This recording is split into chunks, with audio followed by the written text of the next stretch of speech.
이어령 교수의 글 가운데 한 대목을 제가 소개함으로 말씀을 시작하렵니다.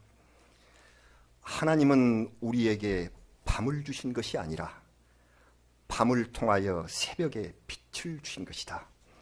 하나님은 우리에게 홍수를 주신 것이 아니라 홍수로 인해 아름다운 무지개를 주신 것이다. 하나님은 우리에게 죽음을 주신 것이 아니라 죽음으로 하여 아름다워지는 생명을 주신 것이다. 저도 젊었을 때부터 그 글을 모방하려고 애를 썼던 이 시대 최고의 지성이라는 이어령 교수, 그분이 겸허한 영성의 자리로 들어온 후에 쓰신 글입니다. 지금 우리 창세기를 읽으면서 그 어두운 밤과 그 무서운 홍수가 환한 빛으로 바뀌고 그리고 아름다운 무지개로 변하는 은혜를 체험하고 있습니다. 그러십니까? 읽으시면서 우리 마음에 그렇게 되시기를. 그러다가 성경을 더 읽으니 여기서 만난 것이 죽음의 그림자, 세상에 믿음의 사람 아브라함과 그의 사랑하는 어린 아들 이삭에게 닥쳐온 죽음의 명령. 네 아들을 번제물로 내게 바치라. 자, 이제 죽음의 자리에서 더욱 아름다워지는 생명의 얘기가 어떻게 펼쳐졌을까요? 여러분, 우리 창세기 22장은 말씀을 읽을 때마다 우리 가슴을 혼란하게 하는, 아프게 하는 의문이 떠나지를 않습니다. 아들을 제물로 바치라는 하나님의 명령이 왜 있어야 하는가? 그 귀한 아들을 주셨다가 빼앗으려 하시는 까닭이 무엇인가? 아브라함의 혼란한 마음과 통곡의 시간을 어찌하라고 하나님이 이러시는가? 생명을 주신 하나님께서 인간을 희생 제물로 받으려 하시다니, 이 어느 하나도 쉽게 이해되지 않습니다. 창세기 하나님은 엄하시고 무서우신 분이시고 아브라함은 인간적인 면모를 자주 보이는 아주 연약한 사람입니다. 엄위하신 하나님 앞에서 아브라함은 늘 죄의식을 갖고 있습니다. 하나님의 명령이 아닌데 첩을 얻었던 첩의 소생인 이스마엘, 그리고 가정의 파탄으로 인하여 아주 죄의식이 큽니다. 그러나 이제는 아브라함은 하갈과 그의 아들 이스마엘을 다 떠나보내고 마음의 아픔을 정리를 했고, 그리고 이웃의 강대한 세력인 블레셋과 서로 우물을 뺏고 뺏기는 이런 사건들이 있었는데 이런 갈등도 다 봉합이 됐습니다. 그런데 이게 웬일일까요? 하나님이 왜 이러시는 걸까요? 아마 어느 날 저녁 시간이었을 것입니다. 그날도 정성을 다해서 하나님 앞에 예배를 드리고 나자 하나님께서 그를 부르십니다. 아브라함아, 네, 제가 여기 있나이다. 그러자 청천벽력 같은 말씀이 뒤따랐습니다. 오늘 본문보다 약간 앞에 있는 창세기 22장 2절의 말씀, 뭐라고요? 네 아들, 내 사랑하는 독자 이삭을 데리고 모리아 땅으로 가서 내가 내게 일러준 한 산, 거기서 그를 번제로 드리라.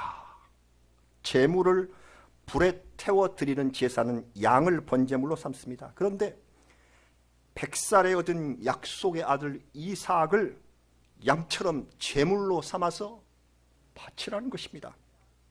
성경 말씀은 그 다음 3절에 아브라함이 고민하고 괴로워할 것 같은데 그 대목을 딱 끊어버리고요, 냉정하게도 아브라함이 아침에 일찍 일어나 모리아로 떠났다고 하였습니다.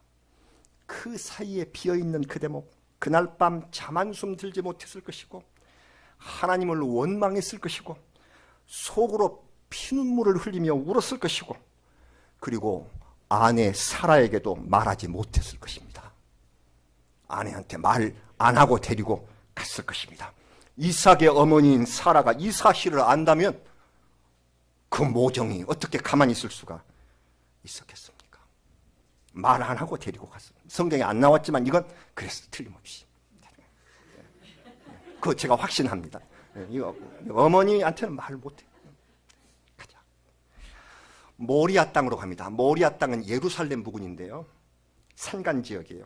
나중에 솔로몬이 성전 건축한 그 터가 모리아입니다. 그리 갑니다. 아브라함이 살던 브엘세바에서 약 80km, 약 200리쯤 됩니다. 그래서 성경은 사흘길, 사흘째 되던 날 아침에 산을 보지 않습니까? 사흘길을 걸어가요. 아브라함의 심정을 알 길이 없습니다. 또 제가 또 한번 감히 추측을 해보겠습니다. 사흘길을 어떻게 걸었을까? 제 생각이 나오는 첫날에 혼란과 분노의 마음으로 가득 찬 심정으로 걷고, 길에서 노숙하고, 아마 둘째 날에는 아마 제 생각입니다만은 혹시 또 자식을 낳게 해주시지 않을까? 이거 바치면 하나님이 아마 낳게 해 주실 것 같다. 이렇게 위로를 했을 거예요. 그러나 지금까지 길러온 그 아들에 대한 사랑을 어찌하라고? 아무리 또 주신다고 해도 여기 바친 이 사랑을 어찌하려고? 사흘째는 제 추측이 아니라 성경에 의거합니다. 사흘째는 이걸 믿었을 겁니다. 히브리서 11장 19절 말씀. 히브리서 뭐라고 하셨나요? 그가 하나님이 능히 이삭을 죽은 자 가운데서 다시 살리실 줄로 생각한지라. 비유컨대 그를 죽은 자 가운데서 도로 받은 것이니라. 살리실 것이다. 부활 신앙이 생겨나는 아마 사흘째가 아니었을까. 믿음의 사람이기 때문에, 믿음의 아브라함이 이 부활의 믿음을 갖기 시작했을 것이다. 히브리서는 이렇게 우리에게 말씀을 해주십니다. 자, 하나님의 시험과 아브라함의 순종과 그리고 부활 신앙의 확립으로 이어진 이 말씀을 읽으면서 우리가 어떤 믿음을 갖게 되었을까요? 저는 이 엄하신 하나님을, 명령을 우리 해석하기 전에 먼저 저는 요한복음 21장으로 한번 다녀와야 되겠어요. 제가 이 말씀을 읽으면서 제가 요한복음 21장으로 갔습니다. 이건 뭔가 예수님께서 베드로에게 사랑을 요구하신 바로 그 말씀입니다. 이게 해석이 됩니다. 아브라함을 향하신 하나님의 뜻을 생각하기 전 요한복음에서 베드로에게 말씀하신 예수님의 질문, 부활하신 주님이 디베리아 호숫가에서 제자들 앞에 나타나서 베드로에게 이렇게 물으십니다. 요한복음 21장 15절. 요한의 아들 시몬아, 네가 이 사람들보다 나를 더 사랑하느냐? 문자 그대로 이 사람들보다, 이 사람들은 이제 우리가 얼른 생각하면 거기 모여있는 예수님의 다른 제자들을 가리키는 것으로 볼 수 있습니다. 주님이 잡히시기 전에 다른 제자들 앞에서 장담 떵떵 했거든요. 모두 주를 버릴지라도, 다른 사람 놓고 왜 그렇습니까? 모두 이 사람을 다 주를 버릴지라도 나는 결코 버리지 않겠나이다. 장담하던 그가 상황이 위태롭게 돌아가자 그 사랑과 결심을 일거에 버렸지요. 나는 그 사람을 알지 못하노라. 이 배반의 말을 3번이나 쏟아놓았던 베드로. 예수님보다도 자기 목숨과 처지, 안위를 살피고 순식간에 돌아서 다른 제자들도 몸을 피해서 십자가 밑에는 요한 말고는 없습니다. 다 피했다. 그런데 요한복음의 이 말씀, 이 대목을 자세히 보면 시몬아, 네가 이 사람들보다 나를 더 사랑하느냐? 사람들보다, 거기에 성경을 보시면 주가 달려 있어요. 주 1번, 2번. 저 논문에 쓰는 거예요, 그게. 그런데 여기 주가 달려 있단 말이에요. 이 사람들보다 주가 달려서 그 주를 아래 읽어보면 또는 것들보다 이렇게 쓰여져 있어요. 그러니까 요한의 아들 시몬아, 네가 이것들보다 나를 더 사랑하느냐? 이럴 수가 있다 그 말이죠. 이것들보다 하는 것은 비격격인데 그 대상이 사람도 아닐 수 있어요. 이 사람들보다 또는 이것들보다. 그래서 원어를 제가 또 이 말씀드리기 위해서 다 찾았지 않겠어요? 그리고 원어를 찾아보고 그 원어에 가장 비슷한 영어 성경이요. Love me more than these. these 그러면 우리 중학교 1학년 때 배운 this의 복수가 these. 그렇죠? this. 이것이란 말이에요. 이 these, 이것이 맞아요. this, 이 this, 이것들보다 these, 이것들보다 more than love. 네가 나를 더 사랑하느냐. 자, 그러면 이 사람들뿐만 아니라 베드로의 가진 모든 것보다도 나를 더 사랑하느냐 이렇게 물어보신 거예요. 아마 베드로는 그 성격이 대단히 강하고 적극적이기 때문에 어부를 했더라도 충분히 성공했을 사람입니다. 그가 예수님 따르기 전에 가정도 꾸렸었죠. 생활 기반도 든든했단 말이에요. 그렇다면 이것들은 아마 고기 잡는 모든 것들, 그의 재산들, 그리고 또 안정된 직업, 세속의 편한 생활, 이것들을 다 포함합니다. 그뿐 아니라 베드로는 지금 상당히 교만했었어요. 왜? 최고의 영예를 얻었거든요. 주는 그리스도시요 살아계신 하나님의 아들이시니이다 하는 신앙 고백을 하고 그는 교회의 반석이 될 약속을 받았고 천국 열쇠의 소유자가 되었던 것입니다. 베드로가 영광스럽게 간직한 모든 자존심, 그것들, 베드로야, 네가 이것들보다, 네가 가진 영광, 이 사람들, 네가 가진 모든 재산, 이것들보다 나를 더 사랑하느냐, 이렇게 물으신 겁니다. 그래요. 하나님의 아들이 인간에게 무엇을 요구하고 계시나요? 사랑입니다. 네가 나를 더 사랑하느냐? 네가 세상에 가진 명예와 네가 가진 모든 것보다 나를 더 사랑하느냐?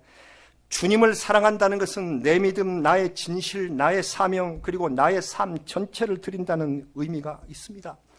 예수님께서는 영광과 배반으로 얼룩진 베드로에게 사랑의 질문을 3번 하신 후에 내 양을 먹이라, 그리고 나를 따르라 하고 말씀을 했어요. 그분이 요구하시는 것, 하나님의 아들이 요구하시는 것 모두 사랑, 그것 하나뿐이었어요. 자, 이제 열쇠가 됐습니다. 창세기 말씀으로 돌아갑니다. 바로 이 하나님이신 예수 그리스도의 아버지이신 하나님께서 요구하시는 것, 아브라함에게 요구하시는 것은 신약에서 예수님이 좋게 말씀하신 내가 이것들보다 나를 더 사랑하느냐, 이 말씀입니다. 구약의 하나님은 그렇게 말씀하시지 않았어요. 그렇게 네 아들을 바칠 수 있느냐, 이렇게 물어보셨다고요. 이게 네가 이것들보다 나를 더 사랑하느냐 하시는 구약적 창세기적 질문이십니다. 보세요. 아브라함은 늦게 얻은 약속의 아들 이삭을 보는 재미에 푹 빠졌을 거예요. 이제 다른 일도 별로 없다니까요. 이제 이웃 블레셋하고 싸울 일도 별로 없고요. 서자들도 다 이제 정리했고, 이제 그래서 이제 다른 일이 없어요. 그 아들이 무럭무럭 자라나는 것을 보면서 모든 관심과 사랑이 그리로 집중됐습니다. 그 사랑이 어땠을 것인지 충분히 짐작이 갈만합니다. 문제가 발생하죠. 하나님과의 관계에 큰 위험 요인이 생기는 것을 그는 몰랐습니다. 사람이 자녀를 사랑하는 것은 당연합니다. 설이 되니까 아이들이 또 집에 와서 한밤을 같이 자고 그러네요. 혈육으로 주신 자녀를 보는 그 사랑이 어찌 크지 않겠습니까? 저도 몰랐습니다만 살다 보니 아들, 딸을 기르고 난 후에 손자, 손녀를 바라보는 기쁨이 더 크네요. 몇 배 더 크네요. 네. 이전에 알지 못했던 하나님의 은혜요. 그래서 이 방면의 연구 내용들을 살펴보니까 조부모가 사랑을 주는 손주는 심리적 웰빙에 크게 긍정적 영향을 받는데요. 심리적 웰빙이 뭔지 설명이 되어 있습니다만 심리적으로 아주 웰빙한데요, 아이들이. 그리고 조부모도 정신적 만족도가 높아지고 가족 애정 관계 형성에 크게 기여한다. 이렇게 논문이 있었어요. 제가 그걸 봤어요. 단 적절한 수준일 때 그렇다는 것입니다. 과하지 말라. 지나친 사랑에 눈멀면 건강과 행복과 신앙에 지장을 가져오는 문제가 많다 하는 경계도 그 논문에 있지 않고 있습니다. 그 조부모 같았던 아버지 아브라함, 100세에 낳았으니까요. 그 이삭을 향해 쏟았던 정성이 무조건이었을 것입니다. 무조건이야. 그런 거 있잖아요. 올인, 아주 무조건 올인을 했을 것입니다. 이때 하나님이 아들을 바쳐라 하고 명령을 하신 것이죠.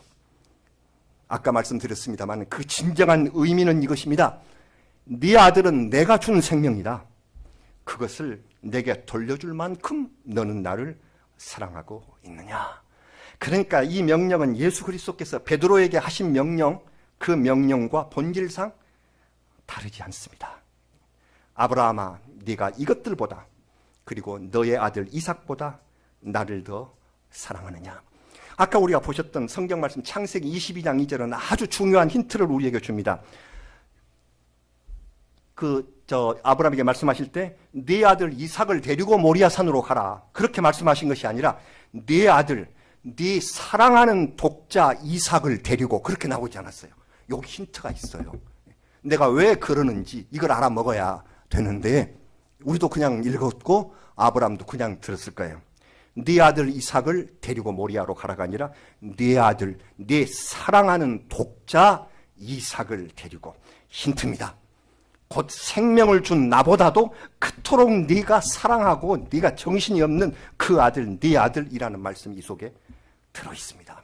사랑의 문제를 특히 밝히신 것을 생각하면서 그 행간을 읽으면 이것 때문에 내가 너에게 명하노라 하는 말씀이 들어있단 말입니다. 우리는 종종 하나님 앞에 무엄한 질문을 합니다. 우리 질문들 하나님 앞에 무엄한 대목이 많습니다. 예수님이 하신 것처럼 하나님 그러시지 말고 네가 아들 이삭보다 나를 더 사랑하느냐 하고 물으셨으면 좋았을 텐데 바치라고까지 명하신 것은 심합니다. 이렇게 생각을 합니다. 그러나 아브라함의 자식 오리는 이미 정도를 넘어서 있었고 구약의 하나님은 지엄하신 경륜으로 세상을 다스리고 계셨습니다. 네가 나를 사랑하느냐 하는 문제는 창세기에서는 네가 나를 경외하는 줄 내가 아노라 이렇게 표현합니다. 네가 나를 사랑하느냐 이건 신약의 표현이고요. 우리 예수님 오셨을 때 이 구원의 아름다우신 표현이고요. 창세기 하나님은 네가 나를 경외하는 줄 내가 이제 안다. 창세기 22장 12절을 보십시오. 제물로 바치기 위해서 칼을 든 아브라함에게 하나님께서 사자를 보내어 급하게 말씀하신 12절. 사자가 이르시되 그 아이에게 내 손을 대지 말라. 그에게 아무 일도 하지 말라. 내가 네 아들 독자까지도 내게 아끼지 아니하였으니 내가 이제야 네가 하나님을 경외하는 줄을 아노라. 경외하는 줄을 아노라. 경외하는 이것도 또 찾아보고 연구를 좀 했습니다. 이걸 원문에 가깝게 해석하면요. 경외하는 이란 말이 두려워하는 이라는 말입니다. I know you fear God. fear. 두려워하다. fear. F-E-A-R. 두려워하다입니다. 이게 두려워하다. 두려워하다는 뜻입니다. 나는 이제 네가 하나님을 두려워하는 줄을 아노라. 이게 직접 해석입니다. 이 fear가 신앙적으로 쓰일 때 경외하다는 말로 쓸 수 있다. 네. 제 영어사전 4번에 신앙적으로 쓸 때는 경외하다로 할 수 있다. 그러나 fear는 두려워한다는 말이에요. 하나님이 경외하는 것을 요구하셨다는 말은 두려운 마음으로 네가 나를 사랑하라. 이것을 바라셨다는 것입니다. 하나님 사랑의 하나님은 아브라함의 경외함을 보시면서 그의 내면에 가득 찬 하나님의 사랑을 확인하신다는 것입니다. 그래서 신약에서 우리가 하나님을 사랑합니다. 우리 하나님을 사랑해요. 구약의 창세기에서는 하나님 두려워요. 제가 두려워하는 마음으로 하나님을 경외합니다. 이 사랑이 같다는 것이죠. 인간적으로 부족한 면이 많은 아브라함, 베드로처럼 영광과 배반이 있었던 그 아브라함의 영광은 믿음 두터웠고 그 조카에게 막 양보하는 그런 모습은 양보하고 관대하고 예의 바르고 무척이나 성경 읽을 때 그렇게 예의 바르고 관대한 이렇게 훌륭한 믿음의 사람도 그의 영광과 배반이 있습니다. 결단력이 부족해요. 가정의 일을 어떻게 할 수가 없어요. 금방 첩도 얻어요. 쫓아내요. 자기 아내를 누이라고 2번이나 속여요. 이런 아브라함에게 행하신 사랑의 시험. 네가 나를 사랑하느냐? 구약의 하나님, 네가 나를 두려워하느냐? 네가 진정 나를 경외하느냐? 예수님께서는 율법사의 질문에 대답하시면서 선생님 무엇이 제일 큰 계명입니까? 첫 번째 하나님 사랑이다. 그리고 두 번째는 사람, 곧 우리 가족을 포함한 이웃 사랑임을 기억해야 한다 하는 말씀을 하셨습니다.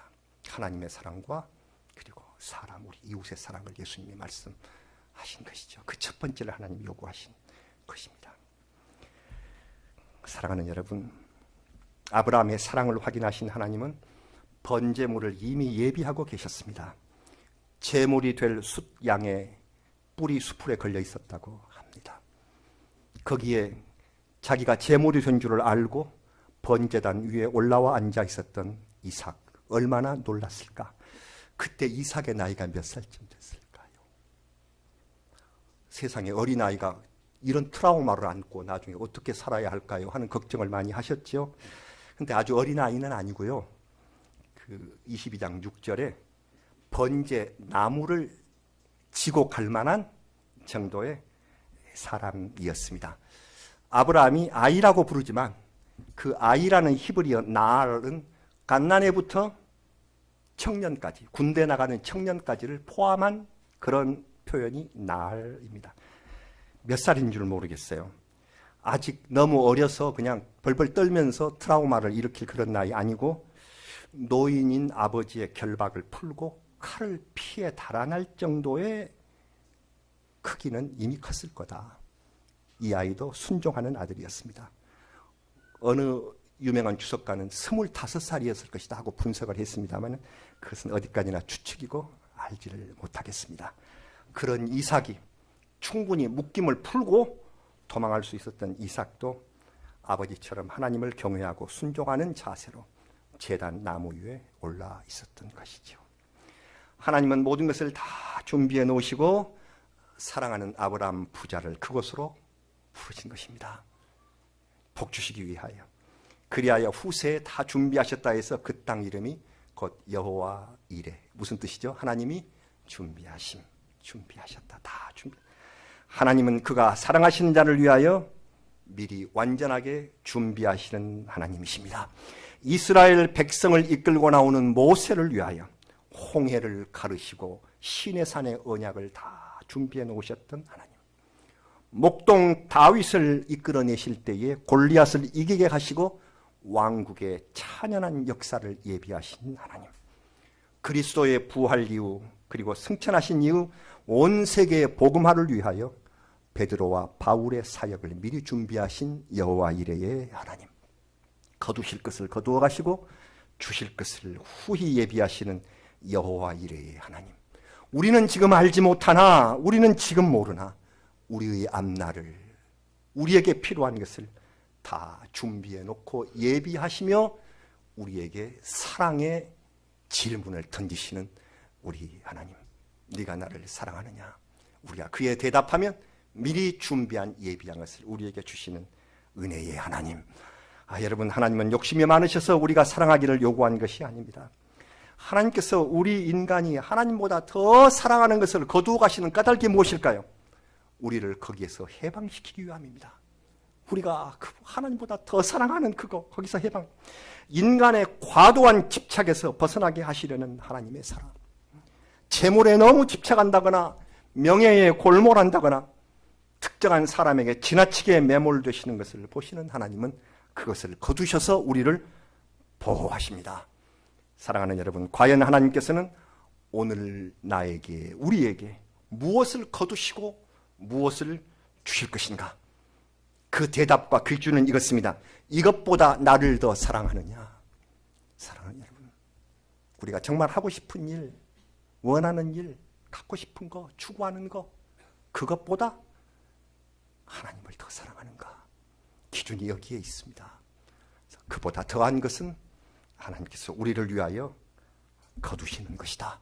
네가 나를 사랑하느냐? 구약의 이 말씀, 네가 나를 경외하느냐? 우리의 대답, 그를 넘어서는 안 된다는 것입니다. 우리 하나님께서는 이것들보다 나는 우리 하나님을 더욱더 사랑하나이다 하고 고백하는 사람들에게 큰 복을 준비하셨습니다.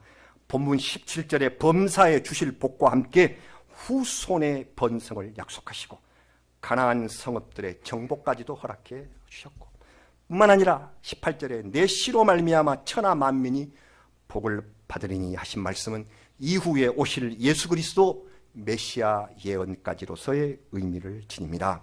아브라함과 이삭의 후손으로 예수 그리스도께서 세상에 오셨습니다. 죽음으로 하여 더 아름다워지는 생명을 이 땅에 주신 것입니다. 사랑하는 여러분, 하나님은 아브라함의 독자를 이렇게 살리셨으나 당신의 외아들 예수 그리스도는 우리 인간들의 죄를 대신해서 십자가에서 죽게 하셨어요. 우리를 향하신 하나님의 사랑 요구는 그 크신 대속의 사랑을 비교해 볼 때 참 작은 것입니다. 우리는 오늘 명절 뒷날 하나님께서 가정에 복을 주시는 이날 주의 전에 왔습니다. 사랑하는 자녀 손들과 함께 그 사랑의 근원이신 하나님 앞에 나와 미리 준비해 주신 여호와 이레의 은총에 감사드리는 하루가 되시기를 바랍니다. 하나님의 사랑이 우리 교회와 가정을 덮으시고 우리의 장래를 친히 인도하고 계시는 줄 믿습니다. 왜 그러셨을까? 예수님이 베드로에게 사랑을 요구하신 것 같이 하나님은 아브라함에게 경외할 것을 요구하셨다. 그리고 이미 하나님은 미리 준비하시고 그의 사랑을 받으시고 모든 것, 심지어 메시아 예언까지 그들에게 주시며 복을 주셨다. 감사하신 우리 하나님, 보잘것없는 우리 가정에도 큰 은혜와 사랑으로 충만하게 해주실 줄 우리는 믿고 간구하며 기도합니다. 하나님의 사랑이 우리와 함께 영원히 계시기를 주의 이름으로 축원합니다. 기도하겠습니다. 여호와 이레 미리 준비하신 아버지 하나님 감사합니다. 아무것도 준비하지 못한 채 욕심만 부리며 하나님의 사랑보다 더 크게 세상의 것에 집착했었던 우리를 깨우쳐 주셔서 미리 준비하신 하나님이 그 사랑 고백을 받으시고 우리에게 들려주신 놀라운 은총을 찬양합니다.